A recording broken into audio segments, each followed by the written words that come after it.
Karina, ¿podemos empezar a grabar? Perfecto. Ahí está, Muy buenos perfecto. días a todos. Gracias por estar en esta segunda parte de mi presentación. En la primera parte, quizá necesitaba una introducción sobre el modelo, porque esto, como les dije bien hace un tiempo, eh, digamos, es un trabajo que ya llevo 10 años trabajando en esto. He acumulado mucha información. Y bueno, hoy nos toca más la parte de la estimación de los parámetros, así que voy a empezar. O sea, el programa de hoy es el siguiente. Primero voy a hacer una muy corta recopilación, revisión de lo que de la vez pasada, pero muy con una sola transparencia. Después vamos a hablar de IBD y de recombinación un poquito más.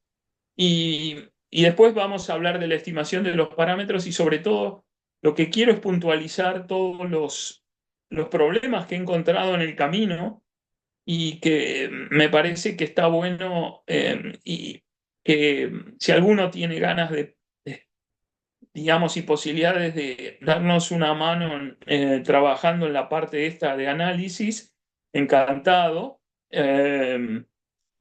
Así que bueno, larguemos. La, la, la vez pasada había dicho que había comentado sobre nuestro modelo de evaluación genética que utilizamos en Brangus y Bradford, el modelo PAR, la regresión ancestral hacia los padres, y que tiene la forma que ven en la expresión de arriba. Esos ROS en el modelo animal clásico eran de un medio. En este momento, en el par, en el par, están en ese rango de confianza entre 0,5 y más o menos 0,70 en particular. Este es un modelo causal, habíamos dicho, es un modelo marcoviano, es decir, causal es que los coeficientes son invariantes, es decir, que no son parámetros del modelo, no son parámetros, y eso es importante porque la cantidad de información se divide por menos parámetros cuando usan la matriz G es realmente parámetro, porque, bueno, estima todas las relaciones. En un modelo causal tenemos esa ventaja que es invariante. Los coeficientes, una vez calculados, son invariantes, no cambian. Es marcoviano, depende solo de una generación, la de los padres, como el modelo, y tiene algunas ventajas en particular como estadísticas, que es que la covariancia es no negativa, es decir, que siempre es positiva, a lo sumo cero para individuos no relacionados. O sea que usa la información más reciente en particular. Dicho esto, hablemos rápidamente de la matriz digamos, cómo vamos a estimar las relaciones de parentesco en par para escribir la matriz de varianza y covariancias que necesitamos.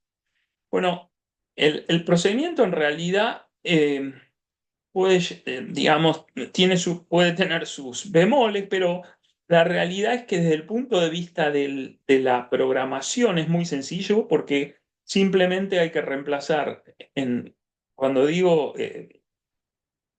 en el par, quiero decir, cuando hay que ajustar el modelo a una gran base de datos para la evaluación, la evaluación genética continua, que los ROS se calculan y una vez que son calculados directamente, es muy fácil la inversión de la matriz porque es siguiendo las reglas de Henderson, reemplazando los submedios por los ROS para cada animal.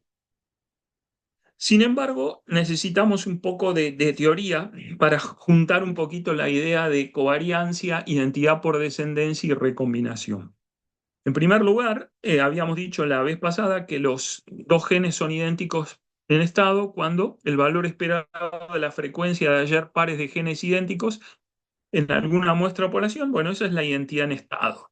La identidad por descendencia, sin embargo, refiere a la probabilidad de hallar copias idénticas de un mismo gen ancestral.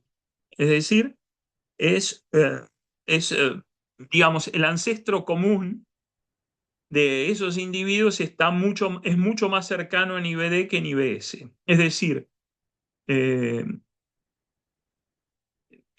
IBD es siempre IBS, pero IBS no es IBD siempre, digamos, en general. Bueno, el punto es que cuando estaba allá en Guelph en el año 90, encontré este paper de Cochran y Weir, que me llevó muchos años leer, que básicamente es una de las ideas que me lleva a generalizar la noción de relación de parentesco a dos loci en particular. Y ahí lo que tienen es la probabilidad de identidad dos loci, y lo que ellos prueban es que esa probabilidad, en realidad no lo prueban. Ellos dicen en el paper que es mayor, estrictamente es mayor o igual que la probabilidad de identidad por descendencia en los loci individuales. O sea, que hay más información en una relación de parentesco calculada a dos loci que en la clásica relación a un loci. ¿Qué quiero decir con que hay más información? Bien, supongamos acá tenemos 6 relaciones A, B, C, D, E y F, 6 relaciones de parentesco cuya probabilidad de IBD es un 16avo, o sea, 0.0625, o sea, 625%. No la relación sería eh, el doble, pero la probabilidad de IBD es un 16avo. Bien, estas relaciones están esquematizadas en la figura superior, ¿sí? Y los nombres más o menos son los que aparecen en el gráfico de abajo. Lo importante de esto es ver que todas esas relaciones para un loci valen lo mismo. Un, un octavo, las relaciones, en términos de IBD, un 16avo. Sin embargo, y esto es muy importante, cuando uno usa probabilidades de IBD a dos loci, esas probabilidades dependen de la tasa de recombinación. Y esa tasa de recombinación variando entre 0 y 0,5, perdón, esto entre 0 y 0,5, hace que todas esas probabilidades que valen igual a un loci valgan distinto a dos loci. Es decir, ya podemos discriminar entre distintas relaciones de parentesco. A eso me refiero, que hay más información. La posibilidad de no confundir la relación cuando usamos información de la recombinación. Ahora bien, cuando uno piensa en tasas de recombinación, generalmente se piensa históricamente en funciones, por ejemplo, la función de Haldane, la función de recombinación de Haldane. Eh, Sin embargo, en este ejemplo, a cuatro loci, o sea, 5 segmentos, ¿sí? Porque los loci, sí, 5 segmentos, siempre es uno más que la cantidad de recombinaciones. Ahí tienen todas las gametas posibles, donde el 0 indica maternal y el 1 paternal. Miren que cuando usan las distintas funciones que en teoría tienen, por ejemplo, la de Poisson, Biesturt, tienen en cuenta interferencia, bueno, dan probabilidades negativas, dan valores negativos. En realidad no son probabilidades, pero dan valores negativos. Con lo cual, todas las funciones de recombinación están limitadas a servir en un modelo de cálculo de probabilidades de identidad a, a dos o más loci. O sea que hay que desechar la noción de función de recombinación y pensar en términos de una distribución de probabilidad.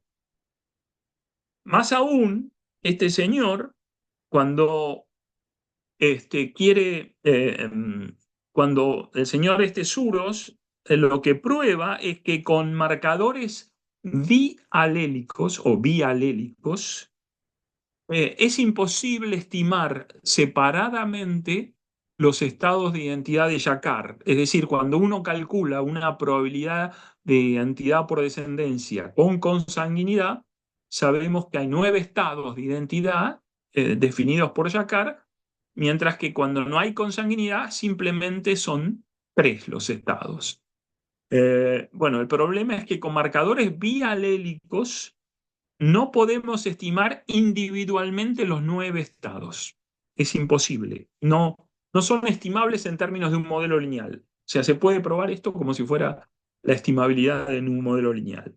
Sin embargo, ciertas funciones son estimables, como por ejemplo la consanguinidad de cada uno de los animales, por ejemplo, la coancestría, obviamente, incluso la variancia de un IBD a un LOCI también se puede estimar, pero el argumento es que esas probabilidades son puntuales, es decir, marcadores bialélicos como los SNP solo pueden determinar relaciones de parentesco completas a un LOCI, en un punto en particular. O sea que de algún modo los SNPs hay que usarlos de un modo distinto si queremos calcular relaciones de parentesco a dos o más loci. En tal sentido, la recombinación, digamos, tiene la posibilidad de generar asimetrías en la cantidad de ADN que pasamos a la progenie. Entonces, como se ve en la figura, tenemos gametas que son parentales, las dos de arriba, y gametas recombinantes. Ahora, el largo de las gametas recombinantes van a dar una diferencia en cuanto a qué fracción del ADN recibimos de los abuelos, de cada abuelo paterno y de cada abuelo materno. Entonces, cuando uno piensa en un esquema de relaciones, de cálculo de relaciones, suponiendo la generación fundadora en este gráfico, la de más arriba, donde cada individuo fundador tiene un color distinto en su gameta, las recombinaciones hacen que cuando vayamos a dos individuos abajo de todo en la transparencia, nos encontremos con que en vez de trabajar en puntos, podemos identificar segmentos de ADN que son recibidos de un ancestro común y por lo tanto idénticos por descendencia.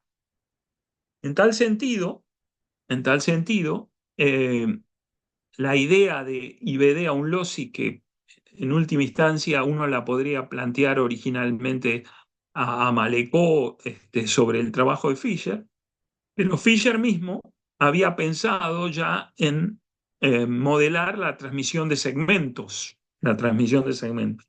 Y la idea es formalizada por este señor Peter Donnelly de Cambridge, donde pasa del IBD discreto, es decir, en un punto o en 2 puntos o en 3 puntos, a un IBD continuo, continuo a lo largo del genoma. Es una noción bastante más complicada que el señor que está a la derecha, Valery Stefanov, ha logrado escribir algunas relaciones de parentesco de manera teóricas, eh, bajo esta idea de IBD continuo, pero desde el punto de vista práctico, para la evaluación genética es totalmente impracticable, como hemos visto ya con Nati hace algunos años atrás, Nati Forneris hace años atrás. Con lo cual necesitamos una formalización del IBD continuo y, bueno, esto ya lo... Y esa idea es la proporción del genoma idéntico por descendencia o IBDP. Esa idea es originaria de este señor, Sun Wei Guo, quien eh, obviamente ve ya el problema de la distribución de probabilidad de Donnelly y define la fracción del genoma compartido IBD como el IBDP, dividiendo la suma de los segmentos compartidos entre los dos individuos dividido el largo total del genoma. Es decir, básicamente simplifica mucho el problema de estimar teóricamente una relación de parentesco con IBD continuo a calcularla de otro modo, de un modo directo, requiriendo información de 3 generaciones, como vamos a ver ahora. La idea es la siguiente. Ahí tenemos un abuelo arriba y una abuela. Y tomamos un padre en el medio que tiene obviamente una gameta o un genoma del abuelo y un genoma de la abuela. El otro padre, ya sea la vaca, el toro, en este caso, el padre de la otra gameta, le pintamos de colores distintos las dos gametas de los ancestros y recombinando en procesos totalmente independientes, vamos a tener dos meiosis, la de la gameta paterna que forma el individuo y la gameta materna, y cuando miremos el material en la gameta paterna o en la gameta materna, confrontándolo a través de los dos padres, obviamente, siguiendo reglas mendelianas, como vamos a ver en un ratito, con los genomas de los abuelos, podemos detectar qué segmentos, como muestra la figura, el primero, por ejemplo, originario en la abuela, el segundo aquí, originario en el abuelo, y el tercero, originario en la abuela. Tenemos tres segmentos porque hubo una recombinación del material del padre y otro recombinación aquí. Entonces, sumando estos segmentos y viéndolos por el largo del genoma, vamos a poder calcular el IBDP entre cada abuelo y el nieto o nieta. Y lo mismo, ya sea por la otra vía, con los otros dos abuelos. Bien, o sea que entonces el problema ahora pasa a ser detectar las recombinaciones. Y para eso vamos a usar los pedigree, como vimos, de tres generaciones: abuelos, padres y el individuo. Para ello, yo, después de darle muchas vueltas y con la ayuda de mi gente, pudimos detectar estos dos, entre comillas, algoritmos, esencialmente el de esta señora Vivian Chen y el de este señor, que es Grant Cobb de California. Este, vamos a discutir brevemente los dos métodos. Y acá tenemos las tres generaciones. En este caso, simplemente tomé como referencia el toro, pero podría haber tomado la vaca, y lo mismo va a haber que hacer con la vaca, con sus padres. Entonces tenemos los 5 individuos para medir el IBDP. Para eso, lo que vamos a hacer es pasar marcador a marcador de un chip. O sea, necesitamos los arreglos de SNPs de las tres generaciones, de los 5 individuos, y el individuo, en este caso el toro, es el animal de referencia o el padre de referencia, mejor dicho. Y si lo pensamos, necesitamos que sea heterocigota en esa posición. Si ese marcador en el padre de referencia no es heterocigota, pasamos al siguiente marcador y así hasta el último. Entonces vamos buscando los marcadores que vamos a llamar informativos que tienen esta composición. Repito, el padre o la madre de la fase es heterocigota. La madre o padre, en este caso la madre, tiene que ser homocigota, de modo tal de que ella no sea informativa la segregación, sino que el que sea informativo sea estrictamente el padre de referencia. Los dos alelos, uno va a provenir obviamente del toro abuelo y de la vaca abuela, y en este caso los abuelos tendrían que ser uno heterocigota y otro homocigota, lo mismo que en la generación de los padres del ternero. El hecho de que en este caso, bueno, el abuelo es heterocigota, la abuela es homocigota, y en este caso, por segregación, el ternero es heterocigota. Entonces, haciendo un rastreo del ADN, la A grande o A mayúscula, necesariamente en el ternero tuvo que provenir de la madre. No hay ni otra posibilidad que no sea provenir de la madre. Por lo tanto, la A minúscula proviene del padre. Cuando uno rastrea de dónde viene la A minúscula en el padre, la única posibilidad es que venga del abuelo. Con lo cual, en esa posición, el ternero recibió de su abuelo paterno el gen que lleva. El otro, que viene a través de la vaca madre, será relacionado con los abuelos maternos. Pero el punto es que en esa posición, el ternero es estrictamente IBD al abuelo. Estrictamente IBD al abuelo. Nosotros hemos descubierto 28 patrones que responden a este modo de detectar posiciones de IBD con 3 generaciones. 28 patrones. Por ejemplo, bueno, fíjense que el padre de referencia, que es la columna 3, siempre es heterocigota, como les contaba hace un ratito, porque tiene que ser informativo. Y el otro padre va variando, lo mismo los abuelos, pero siempre las dos generaciones ancestrales, uno heterocigota y el otro homocigota. Y bueno, y reflexionando un poquito, vamos a usar el código 1 en la última columna para indicar IBD al abuelo y el 2 para indicar IBD a la abuela. ¿De acuerdo? Yo acá simplemente mostré las 8 primeras posiciones, pero pueden verificar que los patrones son consistentes con las leyes de herencia de Mendel y simplemente indican identidad por descendencia. En el caso de Cobb, la idea, esta tiene sus bemoles, como he ido aprendiendo con el tiempo, es eh, la idea de homocigotas opuestos. Homocigotas opuestos. Nuevamente tomo el toro, en este caso, como padre de referencia, simplemente por simplicidad, y la vaca de nuevo tiene que ser homocigota. Entonces, repito, para ser informativo, el padre de referencia heterocigota, el otro padre homocigota.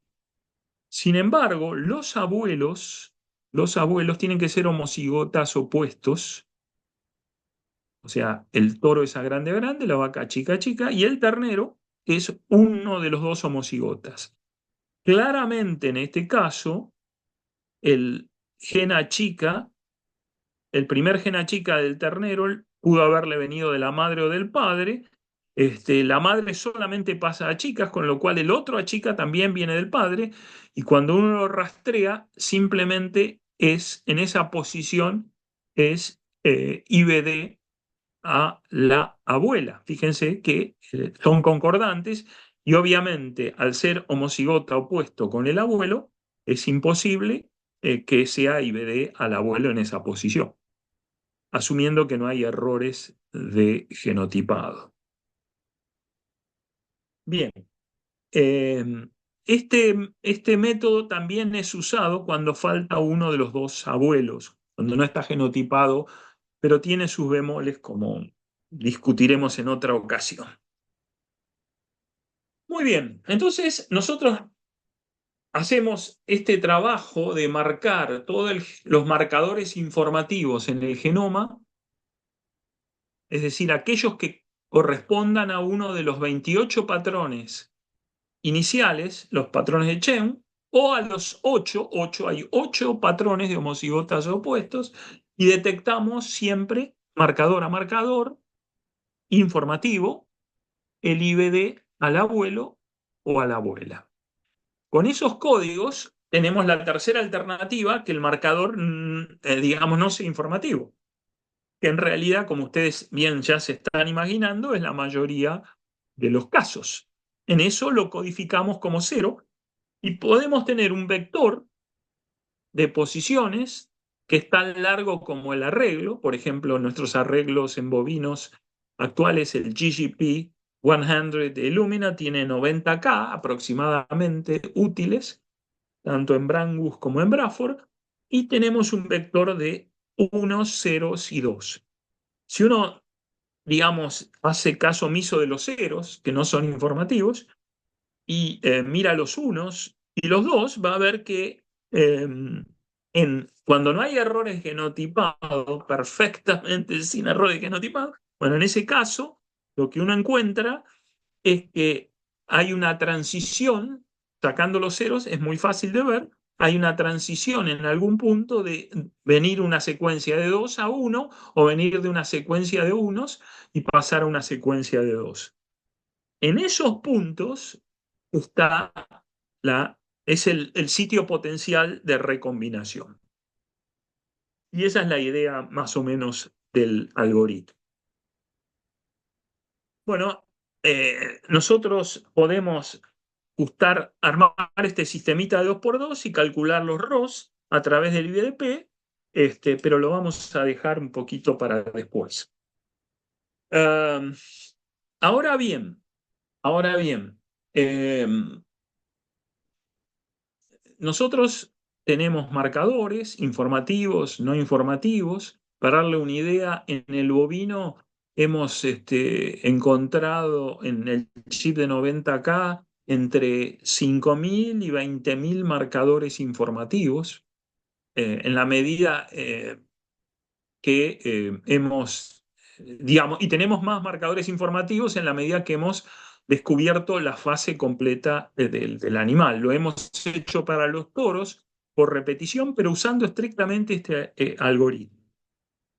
Eh, Ahora vamos a discutir, digamos, cómo podemos hacer algunas inferencias probabilísticas. Bueno, la primera es, nosotros dijimos que necesitábamos una distribución estadística para reemplazar la idea de recombinación, de tasa de recombinación, que alude a prácticamente solo a dos loci, a una idea que sea más central. Entonces, lo primero que vamos a necesitar es la idea de cuál es la distribución del largo de esos segmentos IBD, es decir, una colección de unos, una colección de dos, tiene un largo, y ¿qué distribución estadística tiene? Bueno, el grupo de Terry Speed y la primera fue Mary McPeak, básicamente encontraron que la distribución es la gama con dos parámetros y es muy útil por razones que, como vamos a ver, tiene en cuenta la interferencia en la recombinación. O sea que presenta una generalidad muy importante y no solo eso, sino que ajusta cualquier otro, mejor que cualquier otra distribución o función que se le haya puesto adelante. Uno de los primeros en lograr ajustar una mezcla de gamas a los segmentos es Carl Broman en el año 2000 con datos de humanos. Yo lo he programado, es muy útil, y básicamente usando un estimador de verosimilitud. Lo interesante es que cuando uno va a la recombinación, obtiene este tipo de los segmentos, obtiene este tipo de distribuciones. Perfecta la gama. La distribución gamma tiene dos parámetros, eh, el, el shape o la forma, el alfa, y la escala. El shape, cuando es igual a 1, estamos en presencia de una distribución exponencial que da lugar a la función de Haldane. Curiosamente, en ese lugar. O sea que, dicho de otro modo, si uno estima a partir de los segmentos de un animal o de una población los parámetros de esa distribución gamma para ese individuo, por ejemplo, para los hijos de un toro en particular, lo que se va a encontrar, o no solo lo hemos probado en bovinos, pero también en cerdos, que los parámetros de la gama siempre son mayores que uno. Es decir, eh, cuando uno testea para la ausencia de interferencia, simplemente testeando que la gama es mayor a uno, ya está probando que hay interferencia. Bien, y eso es lo que hizo mi estudiante de Panamá, el amigo Roberto Saavedra, que obtuvo la distribución de la varianza de la IBDP, en realidad de la probabilidad de integridad gamética, que es una función del IBDP. Básicamente es la probabilidad de que la gameta del abuelo haya sobrevivido en el nieto. Es básicamente el IBDP dividido a lo largo del genoma. Eh, pero bueno, la ventaja es que podemos tener una varianza de esa distribución. Yo la he modificado para mi problema en particular, con lo cual tengo siempre una estimación de los parámetros más o menos un desvío estándar. Bien, bueno, eso sería un poco la teoría. Quizás si alguno quiere hacer una pregunta, quizás es un buen momento para darles espacio a alguna pregunta en particular, para no, y si no, sigo con los resultados. Una pregunta, buen día. Buen día. Solo para que me quede claro. En algún momento hablas de que en realidad la distribución gamma se refiere a los largos de a los segmentos, Sí, ¿no? Y después hablas de que cuando mostras el gráfico de distribución en realidad hablas de recombinaciones. Y después hablas de que justamente el trabajo de este chico se refiere en realidad a la razón de la probabilidad de recombinación con respecto al largo del cromosoma. del genoma, sí. Exacto. Entonces, ¿qué es lo que se grafica? Cuando graficas una distribución del número de recombinaciones, ¿es realmente el número de recombinaciones o es la presencia de esos segmentos? Es una buena pregunta. ¿Cómo es el largo de los segmentos? ¿Cómo se determinan el largo de los segmentos? Es una excelente pregunta y te agradezco que me la hayas hecho. En primer lugar, acá tuve que ir cambiando de caballo en el tiempo. Lo primero que hice fue mirar, bueno, el largo de los segmentos es como te mostré. Yo voy de un punto, o sea, voy, dicho de otro modo, voy de acá a acá y mido esta distancia y sé que esta distancia tiene tantos centimorgan o tantos megapares de base. Ahora, el problema es el siguiente. Cuando vos vas, es decir, si- para calcular el IBDP, yo uso el, un- una aproximación, que es lo que estoy escuchando que la gente usa, para calcular el IBDP, no para calcular la distribución. Esa aproximación es, yo mido esto en asumiendo que 1 millón de pares de base es un centimorgan. Entonces, en el bovino, el cromosoma 1 es de 158, o por lo menos en el mapa que me dieron a mí, para el Brangus y Braford, es de 158,5 centimorgan, y qué sé yo, y el cromosoma 29 es de 56,3 centimorgan. Y eso lo hago porque, claro, todos los cromosomas tienen un largo distinto, entonces para calcular la proporción de genoma compartido, uso, entre comillas, un largo físico. Ahora bien, el problema más serio y que me he dado cuenta que es muy problemático es que las megapares de base, yo realmente no sé cómo hacen para contar esas megapares de base, pero la verdad es que como medida física no es muy buena porque seguro que debe tener errores y porque no te dice, yo realmente no sé exactamente cuánto es eso. Si uno lo mirara en términos absolutos, macanudo, no creo que tuviera mayores problemas. El problema es cuando vos querés inferir estos puntos de recombinación. Entonces, cuando yo me encontraba con, por ejemplo, este punto de acá, y quería medirlo, si usaba la escala, encontraba diferencias porque a veces me caía en el medio y entonces no había megapares de base hasta ahí, qué sé yo. O no era muy claro dónde eran las megapares de base. Entonces, para calcular esa distribución que te acabo de mostrar, esta de acá, lo que hacen esta gente es que considera cada cromosoma lo hace igual a un Morgan, lo hace estrictamente igual a un Morgan. con lo cual cada cromosoma tiene 100 centimorgan. Entonces los puntos de recombinación para hacer este gráfico están trabajados, digamos, con distancias estandarizadas. Si no, es imposible. O sea, no, dicho de otro modo, si no, la distribución no te integra uno, hablando en criollo en particular.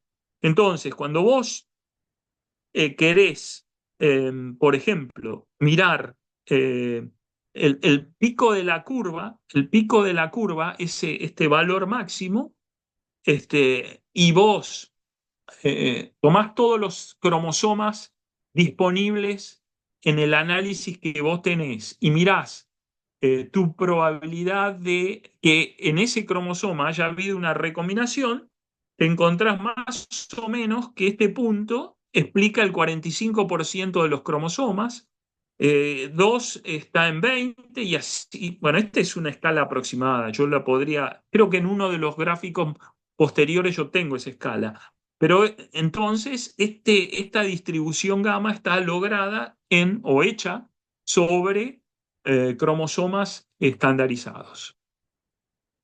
No sé si ¿Y es claro. se pueden estandarizar lo mismo para bovinos? En Bueno, es un lo que hice. En cerdos y en bovinos los estandaricé en los dos. Para hacer estas cuentas, pero para calcular, repito, eso es importante. Para calcular el IVDP, este, respeté como es las distancias originales que me dio el mapa divididas por 1 millón. ¿Por qué? Porque es impráctico estar trabajando con, qué sé yo, 150 millones, 400, ¿entendés? Entonces, es mucho más eficiente hacerlo con Centimorgan. Pero ese IVDP considera el largo actual de los cromosomas. Para calcular toda la estadística es mucho más conveniente usar una escala, como vas a ver después, estandarizada. Gracias. Milva, Sí, ¿eras vos? sí, sí. Ah, bueno, No, un gusto grande que estés ahí. muchas gracias. No sé si hay alguna otra pregunta. Bueno, sigo. Bien, vamos a los resultados. Bueno, por ejemplo, tomo un animal que me da, sumando todos los segmentos, más o menos ese mapa está en 3100 y pico, 3200. Y eso es el punto, que cuando uno hace estas escalas no estandarizadas, no todos suman a lo mismo, porque los segmentos te van cayendo en puntos donde no hay marcadores y cosas por el estilo. Entonces, hay algunas diferencias. No son muy grandes, pero hay diferencias. Eh, entonces, en este caso, yo detecté, sumando todos los segmentos, 1358 centimorgan, entre comillas, asociados a megapares de base para el abuelo, y la abuela más 1798,75 me da este total, con lo cual, dividiendo por el largo del genoma y estandarizando a la contribución materna o paterna al 50%, me da que la covariancia abuela a nieto es de 0,28,5 y la covariancia abuelo paterno nieto 0,21,5. Estas dos claramente tienen que sumar a 0,5 y las otras dos maternas también van a tener que sumar a 0,5 en particular. Eh, Esto lo voy a obviar porque no ayuda demasiado. Estimo los betas, pero de la regresión ancestral con su desvío estándar, pero lo que quiero mostrar es que en este caso, este animal tuvo de los 90K alrededor de 10, un poco más de 10K de marcadores informativos. 10, y esto es bastante razonable. De los cuales 4.343 fueron IBD al abuelo, 5.971 IBD a la abuela. Cuando uno va al número total de segmentos de ese animal, y esto es algo que vamos a discutir ahora, empecé con un largo, encontré unos 64 segmentos, dividido 29 da alrededor de 2, pero trabajándolos llegué a 57. Ahora vamos a ver por qué esta diferencia entre inicial y final.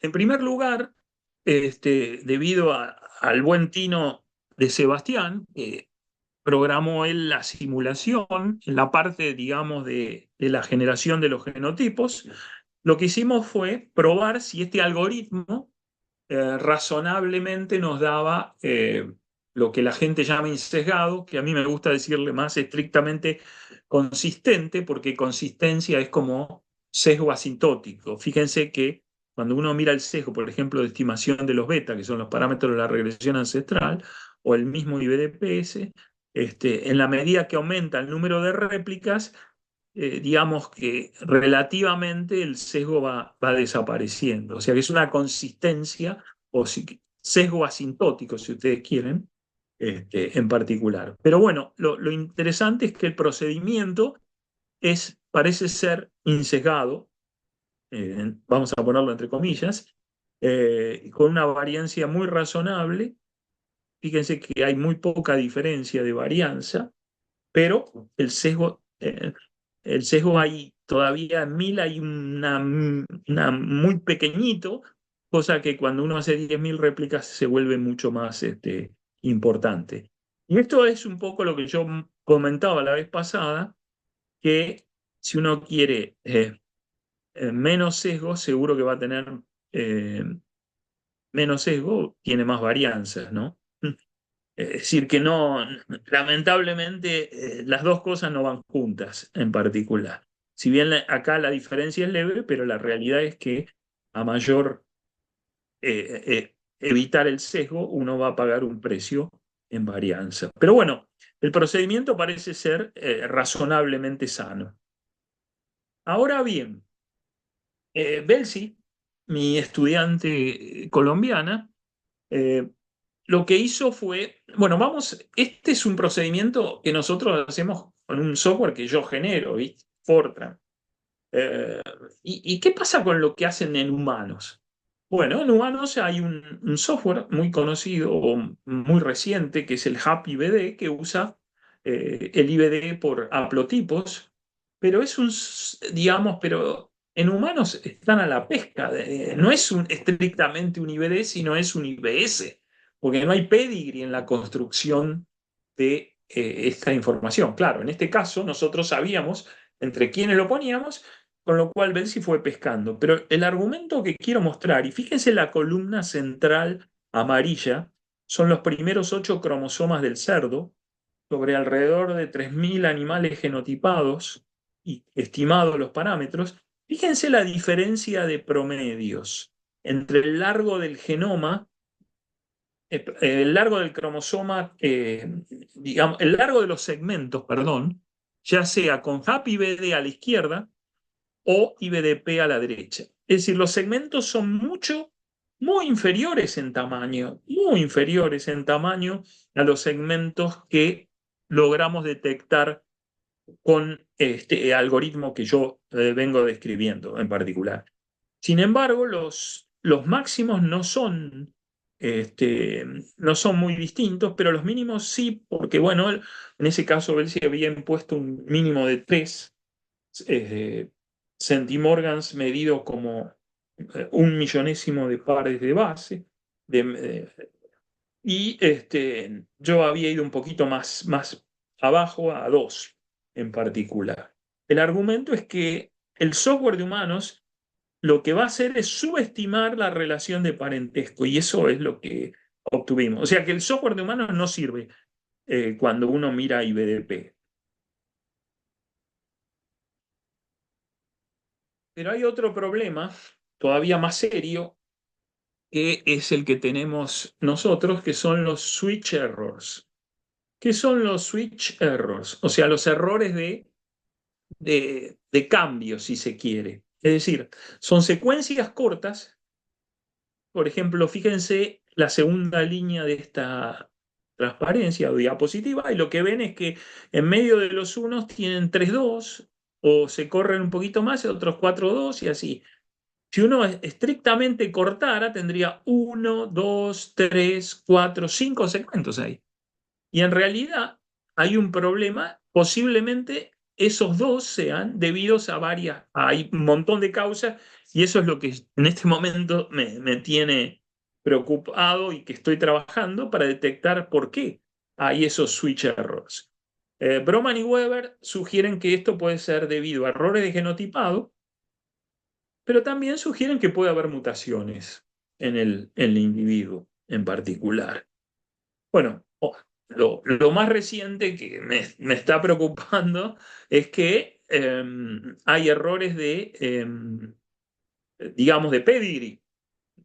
Y eso es más preocupante en animales viejos. Lo estoy observando ahora en algunos casos en particular donde a nosotros, a la uva, no nos llegó la información de que Sociedad Rural hacía un cambio de paternidad debido a que no le conciliaba en particular. Bueno, eso es lo que estamos midiendo ahora. Pero bueno, la realidad es que eso aparece, por ejemplo, pero hay cosas que me impactan en particular. Por ejemplo, hay un toro Brangus, el que conoce la raza, Francesco, que tiene 342 hijos, y en 186 marcadores de alrededor de 90K, más o menos 89,679, encontramos que hay entre 11. Yo le pedí al programa que solamente me marque los que tenían más de 10 casos. Por eso voy de 11 a 53 hijos que en esos marcadores son homocigotas opuestos con Francesco. ¿Qué tal? Homocigotas opuestos. Eh, bueno, esto ya lo dije, de Happy BD. Eh, otra razón que yo estuve explorando, por ejemplo, este trabajo de Breeze en humanos, en Forensic Science International, eh, bueno, el AND me lo corrigió el software, pero es ADN, de lo que ellos ven es que cuando se reduce, y ahí perdonen la gente que trabaja en el laboratorio si digo alguna pavada, por favor no duden en corregirme, pero aparentemente muestras que si la cantidad de ADN le bajaba de 200 nanogramos a 625 picogramos, no sé qué tan serio, pero parece muy serio, disminuyeron lo que ellos llaman los call rates, o lo que ustedes también llaman los call rates, y aumentaron los errores de genotipado. Asimismo, la detección del parentesco disminuyó cuando el ADN fue menor a 250 picogramos para hermanos enteros. O sea, la calidad de detección cayó cuando bajaba de 250 picogramos y que con 25 o menos la detección de parentesco fue cero. Eh, bueno, la calidad de las muestras parece ser importante. Nosotros estamos usando tejidos de pelo y bueno, Guillermo Joan Batista me ha manifestado que el uso de pelo no es tan bueno en cuanto a ADN para microarrays como, qué sé yo, semen o incluso sangre. La realidad es que es un tema que nos preocupa en particular y que bueno, eh, esto es bastante inconveniente porque nosotros tenemos que mandar los pelos a Estados Unidos. Si nosotros mandamos el ADN extraído en el laboratorio, ellos a veces nos dicen que no se hacen cargo de si no extraen, si el ADN no es suficientemente bueno para la extracción. La realidad es que tenemos algunos problemas. Lástima que no está Nati para contar un poco qué es lo que ella ha encontrado, pues ella es la que procesa los datos que me llegan a mí antes. O sea que realmente algo tiene que ver con la calidad del ADN. Hay un problema también de misleveling, o sea, de errarle en el código de la muestra. Y en fin, toda vez que interviene algún más intermediarios en el proceso, hay más chance de cometer errores de pedigree, de bajar la calidad del ADN, en fin. Todo eso, la verdad que es algo preocupante. Lo llamativo de esto es que la gente que trabaja con la matriz G no se preocupa. Y eso a mí siempre me hace sentir como ojos que no ven, corazón que no siente, ¿no? Pero es como meter la cabeza de el avestruz que mete la cabeza abajo de la tierra. Bueno, dado todos estos problemas, lo que yo he hecho es lo siguiente. Um, y esa es la ventaja de tener una distribución gamma. O sea, una vez que tengo los segmentos de todos los animales con información completa, es decir, información completa es con los 4 abuelos, todo lo que estoy diciendo es para información completa. Los 4 abuelos genotipados, los 2 padres genotipados y el individuo genotipado. Entonces lo que hice fue lo siguiente. Corrí mi programa Fortran utilizando una tolerancia en cuanto al largo mínimo del segmento.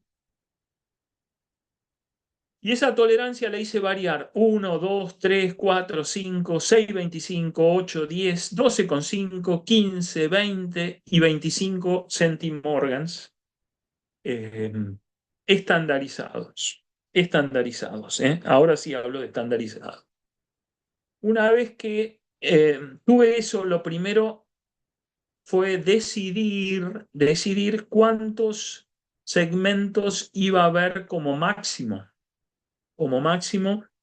cuántas recombinaciones iba a tolerar en un cromosoma. Entonces, una revisión bibliográfica me llevó a un trabajo de revisión donde explican que esencialmente es prácticamente imposible que en mamíferos haya más de 3 recombinaciones por cromosoma y 3 ya es raro. Y el único caso donde se ha encontrado, qué sé yo, hasta 10, pero me suena a errores de este tipo, de los que he descrito, es en la plantita esa famosa Arabidopsis. Pero la realidad es que no sé si han hecho un procedimiento tan cuidadoso como este para confirmar que realmente hay tanta recombinación. En fin, en la práctica, mi algoritmo lo que hace es que va usando una tolerancia eh, cuando el cromosoma tiene más de 4 segmentos o 3 recombinaciones. Entonces, con cada una de esas segmentos, es decir, fíjense la cantidad de bases que tuve que usar, lo que hice fue ajustarlos en SAS al PROC GLM, usando una distribución gamma. Y en el modelo, el PROC-GLM, puse que, dado que los segmentos son estandarizados, no hay un efecto de cromosoma, sino de recombinaciones por cromosoma. Y lo que hice fue mirar el estadístico, el criterio de información de Akai que he corregido, que es algo que yo he trabajado hace muchos años y le tengo mucha confianza. Podría haber usado, por ejemplo, BIC, el criterio bayesiano también, pero el criterio de Akai que he corregido, utilicé el menor valor posible, el que dé el menor valor. Y el óptimo es muy claro en el bovino y es variable en función del largo de los cromosomas. En el bovino, el óptimo estuvo en 12,5 centimorgans, estandarizado, 12,5 sobre 100, ¿no? Eh, y para los cromosomas 1 a 20 y 15 en los cromosomas 21 a 29. Un poco más largo porque hay más imprecisión en los más chicos, ¿no? Y el cerdo 1 a 11 también me dio 12,5 y 15 para los cromosomas 12 a 18. Pero es muy marcado que daba esos valores. Claro que estaban restringidos a, ya les digo, a como máximo 3 recombinaciones. Bueno, un animal en particular, cuando uno mira los segmentos, lo que obtiene es este tipo de formato. La primera columna es el cromosoma. Ahí tenemos la primera a la izquierda del 1 al 15 y del 16 al 29, la segunda columna. Después lo que tiene es el número de recombinaciones en ese cromosoma. Por ejemplo, los ceros son cromosomas parentales, ¿sí? Y fíjense que dan 100, porque acá usé directamente el largo estandarizado para hacer las cuentas, no para hacer, repito, el IBD, sino para poder después hacer estos análisis como el que les mostré recién. Y después, por ejemplo, el cromosoma 4 ahí tienen dos recombinaciones, el cromosoma 4 a la izquierda. En la segunda columna ven dos recombinaciones, un pedazo, el primer pedazo de 29,65 centimorgans IBD al abuelo, el uno en la tercera columna, el siguiente segmento de 59,3 IBD a la abuela y el tercero de 11,0 IBD al abuelo, y así sucesivamente. Bueno, esto se los mostré. Cuando miramos a la distribución de los ROS, va perfectamente, bueno, los ROS se calculan con esa fórmula, que es un sistemita de 2 por 2, no es muy complicado. Tienen esta forma exponencial. Es claro, yendo de entre 0,5 y 0. Bueno, en este caso era una muestra pequeña y el más alto RO estuvo en 0,66. Fíjense que hay bastante información acumulada de transmisión diferencial.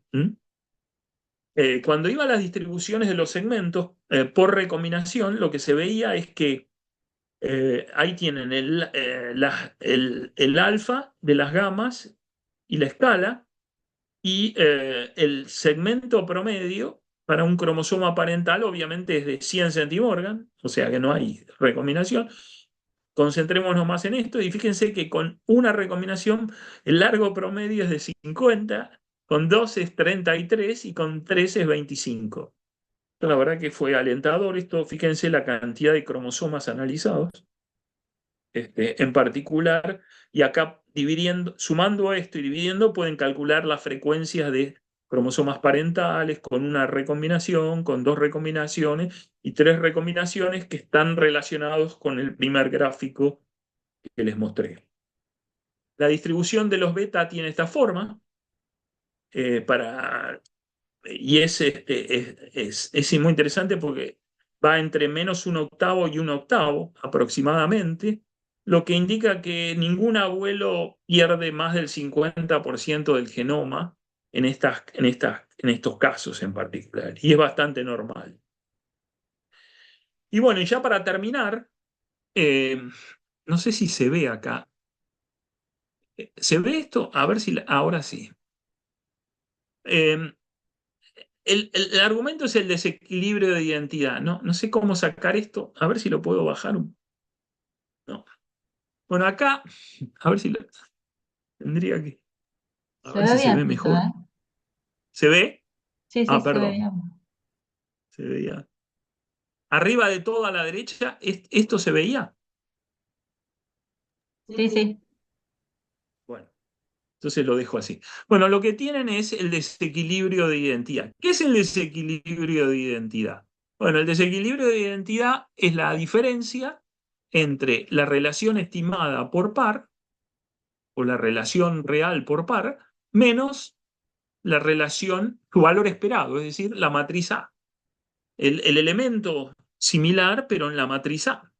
Esa diferencia, en teoría, en los trabajos de los años, de fines de los 80 del grupo de Cochran y Weir, daban una distribución gamma. Y eso es lo que está presente, como les dije la vez pasada, en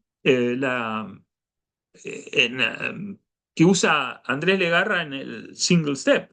Es decir, usa la diferencia entre la genómica y el valor esperado. Bueno, obviamente la regresión ancestral y el par también hacen eso, en particular el par, digamos, como la diferencia, por ejemplo, las relaciones padre-hijo y madre-hijo son el RO, en ausencia de consanguinidad, es el RO, con lo cual un RO de 0,53 indica que la relación padre-hijo es de 0,53 y cosas por el estilo. Bueno, el punto es que el teórico es este y los observados, fíjense, en machos y hembras, en la cantidad de fases analizadas nos da esa cantidad y es bastante, digamos, tiene una forma gamma muy similar, con lo cual la verdad que me puso muy contento, ¿no?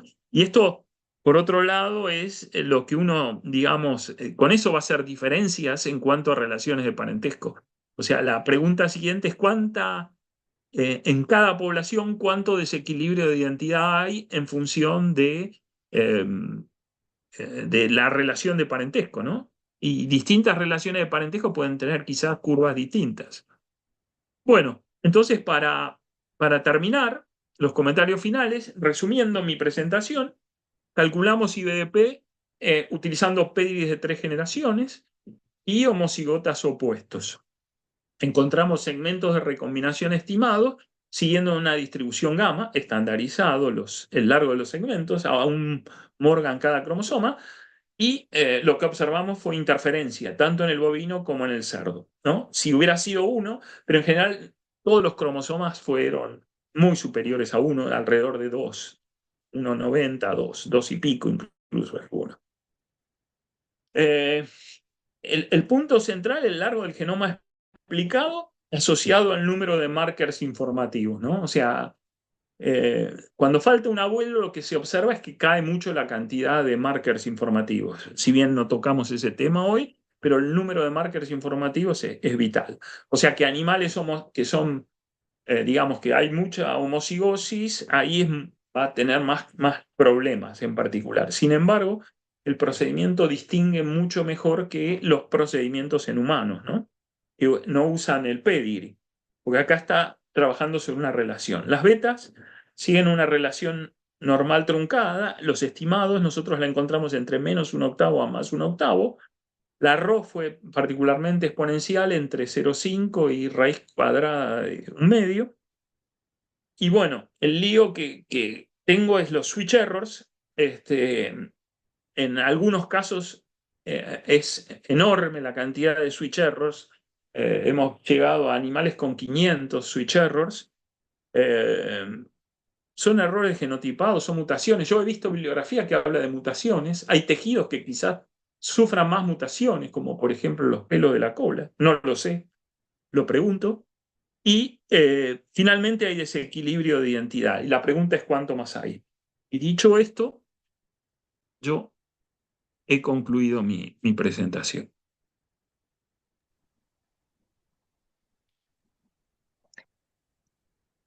Muy interesante, Fito. Muchas gracias. No, por favor, ahora sí te pido que vos coordines. Bueno, yo tengo algunos comentarios y algunas preguntas, pero no sé si alguien tiene alguna pregunta para hacer.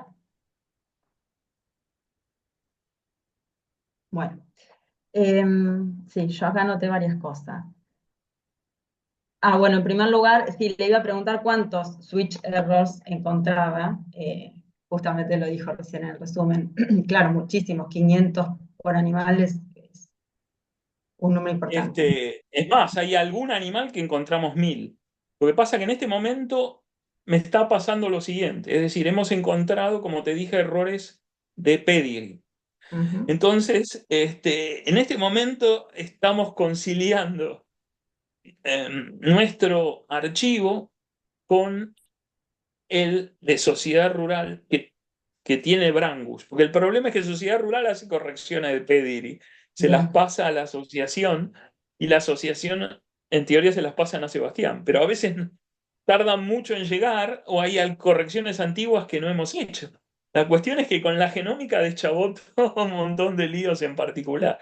Entonces lo que hice fue proponer análisis, programé dos estadísticos que calculan relaciones de parentesco un-loci. Es decir, el valor esperado sabés que tiene que ser la relación de parentesco, pero tiene un rango de confianza. Entonces, por ejemplo, está el estadístico de Waples, que tiene una ventaja muy interesante, que no usa frecuencias aléricas. O sea, yo quiero a toda costa evitar el uso de frecuencias aléricas, porque primero no son probabilidades, me va a hacer un lío, digamos. Eh, Generalmente no están ajustadas por la estructura de población. Eh, entonces, realmente los grados de libertad son, cuando uno divide para calcular la frecuencia, debería tener en cuenta que si uno está usando padres que por ejemplo, este toro, 342 hijos, ¿cuántos grados de libertad son esos? Son muchos menos en particular. Entonces, la otra medida que programé es la de Manichaikul, y esa da cosas más locas para mi gusto, con lo cual estoy usando ahora básicamente como te dije, la de Waples, Pero en eso estoy. Lo que pasa es que lo hemos corrido y nos hemos encontrado con un montón de cosas que son difíciles de entender, ¿viste? Y no la verdad que podría comentarte muchas otras, como por ejemplo, si la vaca no es, por ejemplo, si para considerar un animal, lo mínimo es que los dos padres estén genotipados. Si los dos padres no están genotipados, ese animal no sirve para, pero seguro que no sirve para Ujú. esto. Porque eso es lo primero, ¿viste? Antes yo al principio quería los cuatro abuelos también. Ahora me conformo con que tengan los dos padres. Eventualmente esos padres van a ser abuelos y el día de mañana. Porque eso es lo que nos ha pasado. Y yo tengo que decirlo, que es una restricción. Porque uno, por ejemplo, tiene 7.200 animales genotipados y estamos usando el ADN solo de 2.100. Porque los otros, claro, o le falta el padre, la madre, o Claro. tienen problemas. Hay un montón de situaciones que quedan afuera. Pero eso no quiere decir que uno no tenga estimaciones de parentesco. Eh, con lo cual, dicho de otro modo, esos animales participan de la evaluación. Entonces, cuando uno se plantea, dicen, bueno, suponete si yo quiero hacer evaluación genómica. Bueno, en este momento, para mí lo más razonable es usar este modelo, estimarlo con IBD, de todo el IBD que puedas, y después hay una forma, con un paper que escribimos con un ex estudiante mío, que si uno quisiera calcular parámetros poblacionales para estimar, por ejemplo, la selección genómica usando ecuaciones de regresión, se puede hacer también.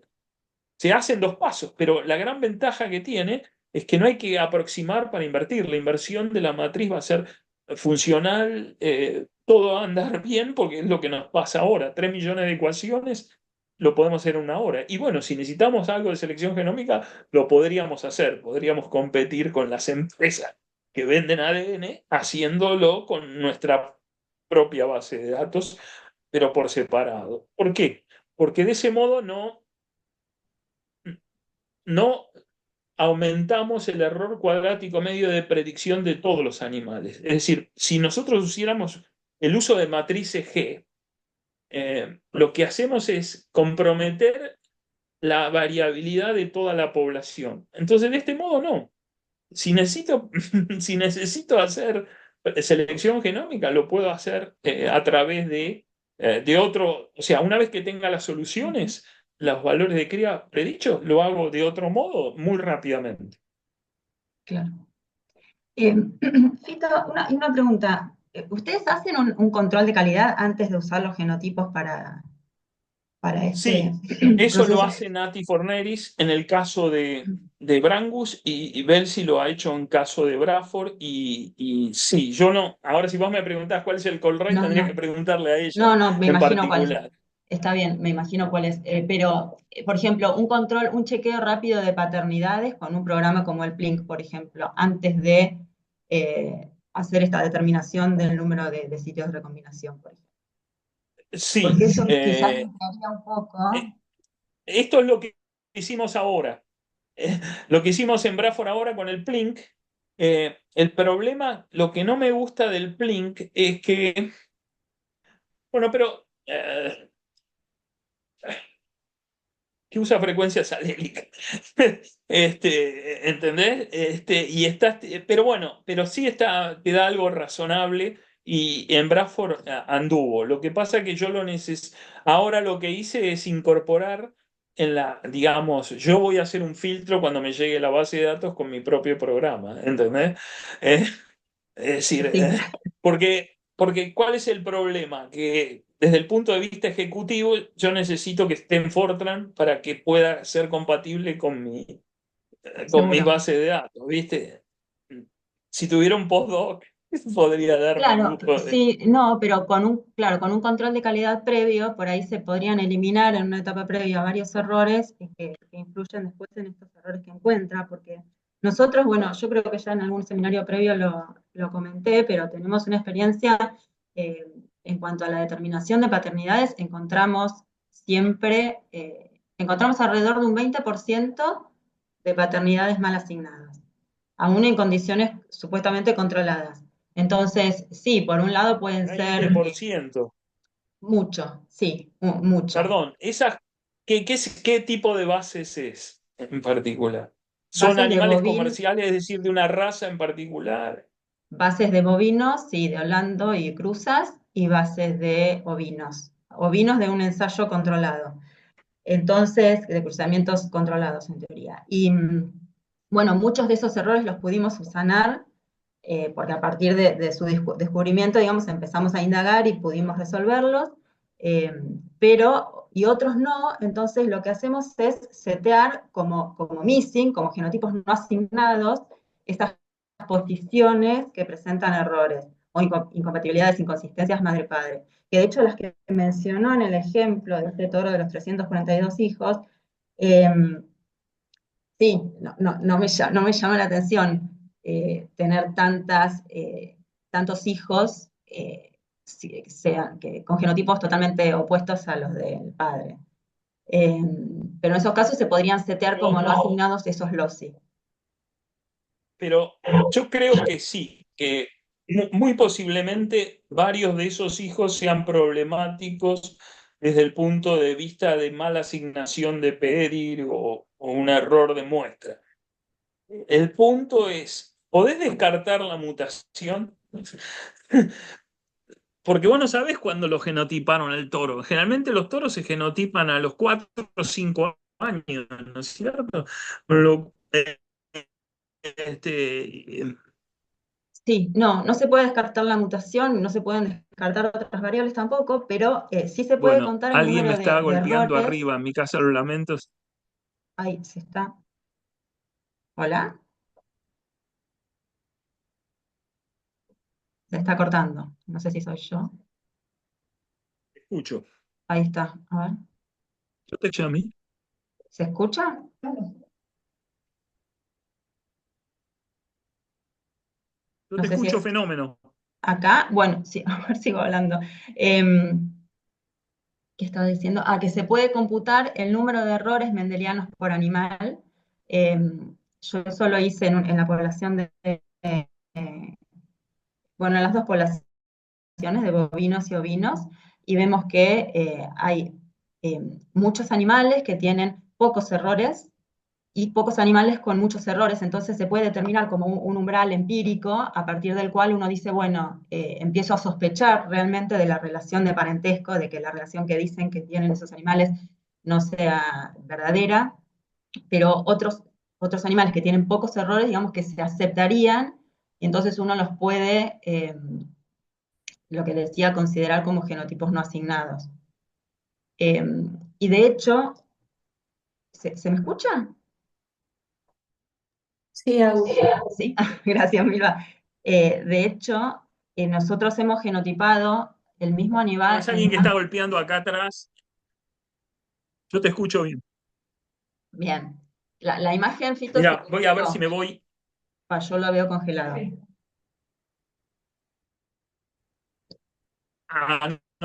No, y ahora, Y sigue congelado, pero ¿me escuchas se bien? escucha Yo te escucho a entrecortado. vos. Bien. Hemos genotipado, decía, algunos animales con dos chips distintos Debe ser que en la... que comparten SNPs y comparando los genotipos en los mismos SNPs, vemos que no hay una reproducibilidad, digamos, del 100%. Entonces, hay errores también de genotipado. No, seguro, ciertamente. Bueno, a mí, a ver, la cuenta que te hice es 186 SNPs sobre casi 90K. Te da un, creo que la cuenta, no sé, si alguien quiere hacer la división, te da un potencial error de genotipado que yo estoy tentado a... además, perdón, yo busqué los errores de genotipo separándolos de heterocigota a homocigota o al revés, de homocigota a el toro, ¿viste? Con potenciales mutaciones. Y lo que veo es que en general de heterocigota muta a homocigota. Y encontré un trabajo de unos chinos en Nature, precisamente, que dice que esa es una de las causas más importantes de mutación, de heterocigota a homocigota. Por lo menos lo dicen en humanos, no sé en animales. Pero en esos casos, o sea, desde el 40 y pico, son,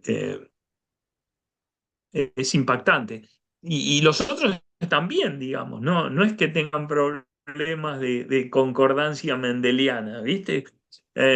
Con lo cual, la duda que te genera es, bueno, ¿no será una mutación en particular? Ahí, no sé, esa es una discusión que yo no sé bien qué hacer. Tengo dos posibilidades. O corrijo al toro, lo paso de homocigota a heterocigota, con lo cual voy a aumentar el número de marcadores informativos, o elimino ese marcador en ese toro en particular. Yo haría eso. Más conservativo. Harías eso. Mm. Y vos, Mario, por ejemplo, ahí que te veo si es que no te Mario fuiste. me dijo que estaba sin micrófono. No sé si habrá solucionado el problema. Ah, Me- y alguna bueno, digo a O Mario sea, porque, si bueno, está. si alguno quiere Ah, hacer se un fue. comentario estaría interesante. Bueno, lo más razonable sería que ese marcador lo ponga en 5, digamos. Lo eliminaría, dice Mario. Código 5. Eh, Lo eliminaría, exacto. sí. Este, sí, nosotros cuando, bueno, los animales que tenían realmente inconsistencias mendelianas tenían miles de inconsistencias usando chips de 50K. Y, y después los animales, digamos, con errores, pero que los dejábamos, corrigiéndolos, ¿no? Seteándolos como missing, que tenían 80 errores, una cosa así. O sea, había una marcada diferencia, como para sospechar realmente de la relación de parentesco, o decir, bueno, es un error de genotipado o por mutación o algo así. Eso es lo que, bueno, decidimos hacer, digamos, nosotros con estas poblaciones. Bueno, eso hay otra posibilidad que yo la exploré, que era que esté mal mapeado el marcador. Sí, que no la he visto todavía. No sé si me escuchás. Sí, Un problema de mapa. pero en cuanto a la inconsistencia mendeliana no cambiaría nada, ¿no? Si hubiese, o sea, sí, sí, por ahí en el punto de Sí, recombinación. porque suponete si el marcador está en otro cromosoma y Mm. no en el que vos pensás que está. Te corta el segmento, ¿entendés? Claro, en cuanto a los segmentos, sí, está bien. En cuanto a los segmentos, sí, lo cambiaría. Sí, sí, Esa es sí, algo. Ahora, Nati lo consultó con Tom Druitt, quien trabajó sí. con secuencias en Liège, y Tom le dice que muy posiblemente no sea el caso, salvo en secuencia, no en un chip de esta magnitud. Ujú. Lo que a mí me llama también la atención es que hablando con un tipo de Thermo Fisher me dijo que el chip de 100K es, desde el punto de vista comercial de las empresas, el límite. Eh, Más allá de eso, a ellos les conviene secuenciar. Lo que pasa es que sería mucho más caro para nosotros. Entonces, es como que 100K, que sea un límite, no quiere decir que, o sea, vamos a ver, no vamos a ver a Rey mayores a 100K, eso es casi seguro, pero el punto es que no sé si, digamos, están tan bien mapeados como nosotros creemos que están, ¿viste? Sí, siempre puede haber errores de mapeo, sí, de mapeo. De hecho, cuando uno compara las posiciones en distintos ensamblados, porque a lo largo, a medida que fue pasando el tiempo, nosotros tenemos un chip que lo utilizamos hace bastantes años y bueno, después fui comparando el mapeo en distintos ensamblados y hay algunos casos de cambio de cromosoma, ¿sí? Cuando se fue completando el genoma, sí, han cambiado. Y de hecho algunos SNPs que no tenían posición definida pasaron a tenerla también, ¿no? Se pudieron recuperar. Estaría bueno que averigüe qué tan actual es mi mapa, ¿no? ¿Con qué ensamblado está trabajando? Claro, ¿viste? Porque Sí. eso es lo que nos da la empresa Neogen, ¿viste? Pero Sí, en las ahí yo páginas estoy. están los annotation files con digamos, hay distintos archivos con distintos ensamblados, con toda la información de las posiciones. Sí, que lo fueron actualizando. Se supone que la empresa en eso cuando nos da el mapa está usando lo último que, ¿no es cierto? Sí, claro, al momento del genotipado, sí, seguro, claro, al momento del genotipado, sí. Eh, ¿Y ustedes trabajan con chips de 90K? ¿Probaron con menos Sí. densidad?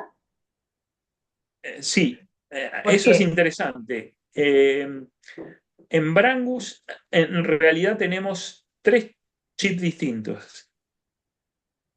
ajá, Tenemos el chip de 100K o 90 que nos queda a nosotros, eh, y después tuvimos uno antes de 50K, y después, inicialmente nosotros habíamos genotipado 100 toros más relevantes hace 10 años atrás con Thermo Fisher. Entonces, mm, como esos son toros son esos abuelos súper importantes, de los cuales yo uso 20, en la práctica esos toros tienen 14K, porque Nati encontró la compatibilidad con el mapa entre Thermo Fisher ese con el mapa que maneja actualmente Neogen de 14 nada más. Y el resto yo le ponemos 5, ¿entendés? No, no imputamos, no, porque está cuando bien, imputamos, el número de switch error se va a 2000, ¿viste? O sea, imputar es lo peor que uno puede hacer en este caso en particular. seguro, Con claro. pedigree, de hecho, para darte un ejemplo, este toro famoso Francesco eh, tiene solo la madre genotipada. El padre no está genotipado porque es un toro americano. ¿Viste? Es muy difícil conseguir que los productores genotipen un toro que no es de Claro. ellos. ¿Entendés? Ujú. Y ahora conseguimos pajuelas de este toro, así que estamos viendo la asociación, porque es un trabajo de hombre de ir buscando y pidiendo y buscando para ir llenando los huecos, ¿viste? Porque un abuelo que no está genotipado te deja 500 genotipos afuera de la evaluación, por ejemplo. Claro, claro, seguro. Mm, ¿Viste? Es así. Bueno, la cuestión es que estos de 14 quedaron ahí, quedaron con 14. Y los más importantes los hemos ido genotipado con 100K. De a poco los hemos ido reemplazando. Pero a veces es difícil conseguir ADN de un toro de hace 30 años, ¿entendés? Eh, ujú. ese es el problema en particular. Pero Sí, bueno, más o menos ahora nos hemos movido. El argumento es que tenemos tres chips distintos, como vos me mm, preguntaste. En cambio, en Bradford son todos genotipados con 100K. ah, qué Ahora, bueno. en las vacas encontramos el mismo número de segmentos en Brangus y en Bradford. O sea, el que tiene un solo chip tiene, todas tienen switch errors. Sí, Y las que tienen tres chips distintos también tienen el mismo número de switch errors. Eso es lo que te puedo describir. está Por bien, está supuesto, lo bien. bueno de este algoritmo es que enmienda todas estas cosas, ¿no? Claro. Sí, porque el número de SNPs informativos en realidad es muy bajito, es alrededor de un 10%. Claro, exactamente. Claro. Eh, Francesco, lo que yo he logrado con este algoritmo desde el punto de vista creo que es muy interesante para la fase, porque lo que hace de un toro con tantos hijos, y esa es la ventaja que tenemos los criadores, los que trabajamos con animales, es que tener repeticiones. Entonces, cuando hay un cromosoma parental a un abuelo, vos mirás, yo tengo 30 terneros que tienen todos el mismo cromosoma parental al abuelo y otros 27, ponele, parental a la abuela. Mirás las secuencias, son iguales. La secuencia de marcadores informativos es espectacularmente igual. O sea, dicho de otro modo, vos podés hacer la fase usando cromosomas parentales completos. Pues tenés 30 repeticiones de un toro, ¿entendés? Claro. Ya sea para el abuelo o para la abuela. Entonces, el toro este, Francesco, salvo estos 286, tiene toda la fase, los 90K, perfecto. Lo tengo la fase, pero limpia, limpia, sin duda. Sí, sí, entiendo. Bueno, gracias. No sé si hay alguna otra pregunta. Sí, Con respecto al catálogo de Brangus, veo que sí están indicados los toros genotipados, pero en realidad las DEP son todavía no son valores genómicos. Eh, Perdón, sí son. Ah, Eh, a ver, vamos por parte. Eh, los toros que figuran genotipados es porque están genotipados. Las DEPs de todos están hechas con la matriz del par, no con la matriz AR. O sea, es sigma inversa, no A inversa. sí, sí.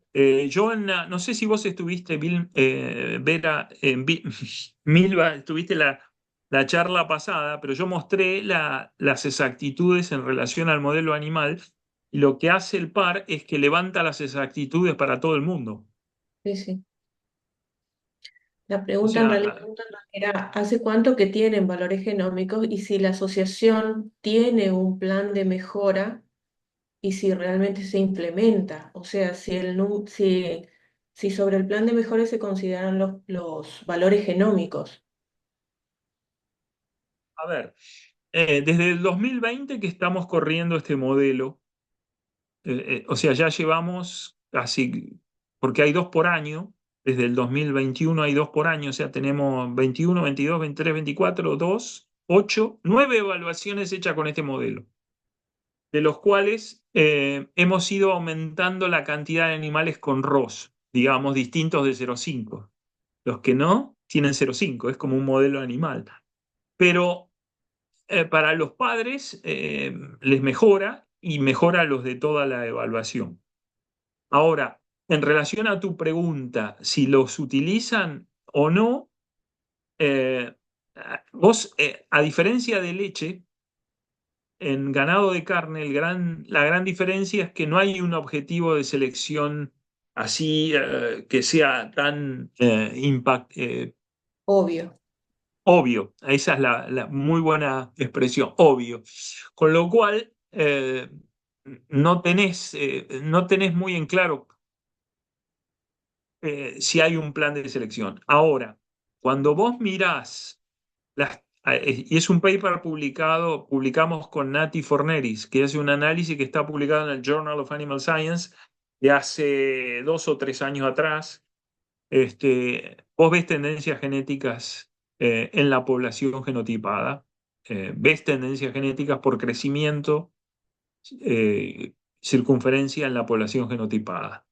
Ahora, la realidad es que hoy, qué sé es difícil establecer un criterio porque, por ejemplo, nosotros ya tenemos caracteres nuevos que no teníamos hace 3 o 4 años como RFI. Tenemos unos 1000 animales con DEPs de RFI sobre unos 300 fenotipos. Calculamos DEP para unos 1000 y pico en Brangus y quizás menos en Bradford, pero lo hacemos. Eh, vaca, peso adulto de vaca y ¿qué más tenemos? Bueno, los caracteres de res. Los caracteres de res también se usa la genómica en particular. Y, y bueno, yo creo que es un poco temprano. Lo que sí te puedo decir es que la estructura de población de la asociación, y eso es un trabajo que yo publiqué en el año 2013 en la academia, es el tamaño, el número efectivo de padres, el número efectivo, que es una medida de intensidad de selección, ¿no? Y vos ves que el número efectivo de padres viene disminuyendo, lo cual la intensidad de selección viene aumentando. Obviamente, la suba fue muy impactante en los primeros años de este milenio y después bajó un poco, pero eso está descrito en la literatura que incluso que es muy suave la mejora, porque además si te pasás ya te vas si usás muy pocos toros te vas a un exceso de consanguinidad, vas a perder diferencial de selección y vas a perder por consanguinidad, por aumento en la consanguinidad, por depresión consanguínea vas a perder respuesta. Así que en realidad la población está aumentando, yo te diría, la intensidad de selección por crecimiento. sobre todo por circunferencia, y siempre preocupándose por peso al nacer que se mantiene muy constante. En cuanto al uso de las DEP, para terminar, darte una respuesta, eh, comercialmente no hay como es establecimiento cabaña, no me gusta la palabra cabaña, pero bueno, que no se preocupe por tener las DEP para el remate. Eso es algo importante. Y la gente ha ido cambiando, y eso dicho por algunos, en cuanto, por ejemplo, mira mucho el tema del peso al nacer. Sobre todo que en hacienda de carne ha aumentado notablemente la fertilización in vitro, lo que hace que hoy las vacas del pedigree o las vacas del núcleo sean chanchas en particular. Hay vacas que tienen 150 hijos, por ejemplo. Eh, y entonces el tema del peso al nacer en la fertilización in vitro es algo que es un poco vidrioso en algunos aspectos en particular. Entonces hay gente preocupada al respecto, pero bueno, la cosa está complicada también por gente que hace inducción de parto y entonces te baja el peso al nacer eh, artificialmente. Y bueno, en eso estoy un poco ahora en particular. Eso en Bradford no, el otro día hablando con la gente de Bradford no tienen registro de ese problema en particular, pero sí están seguros que hay gente que está haciendo inducción de parto. Ujú.